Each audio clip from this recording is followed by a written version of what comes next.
বঙ্গভবনে যে বাংলাদেশি ভাষা আপনি কিভাবে দেখছেন?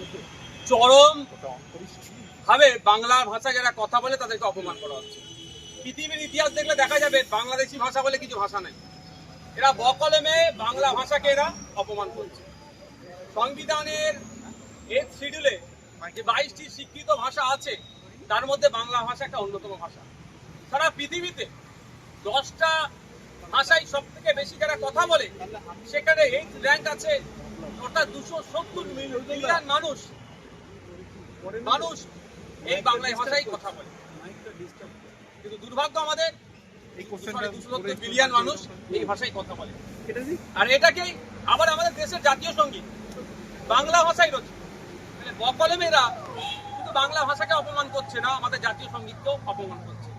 এই মর্মে দেশের স্বরাষ্ট্রমন্ত্রীর কাছে আমি আবেদন করেছি যে ওই যে ইন্সপেক্টর বাংলা ভাষাকে বাংলাদেশি ভাষা তকমা দিয়ে অপমান করেছে তার বিরুদ্ধে কঠোর ব্যবস্থা গ্রহণের জন্য।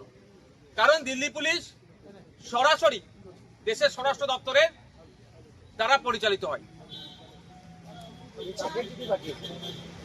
অমিত শাহজিকে দেশের স্বরাষ্ট্রমন্ত্রীর কাছে এই বিষয়ে চিঠি পাঠিয়েছি যে দ্রুত যে অফিসার এই কথা বলেছে তার বিরুদ্ধে ব্যবস্থা গ্রহণের জন্য।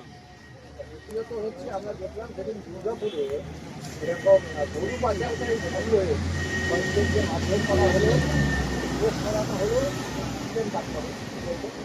দেখুন তাদের কাছে বৈধ কাগজপত্র ছিল। আপনারা শুনলে অবাক হবেন, একজন বিধবা মা একটা গরু কিনেছিল, ওই গরুটাকে লালন পালন করে যে দুধ দেবে সেটা বিক্রি করে তার সংসার চালানোর জন্য। তার গরুটাও কেড়ে নেওয়া হয়েছে, চুরি করা হয়েছে।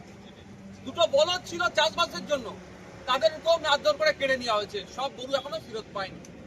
নির্মম অত্যাচার চালিয়েছে। থানার অদূরেই প্রায় 2 ঘন্টা ধরে এই বর্বরচিত আক্রমণ চালানোর পরেও পুলিশ আসেনি।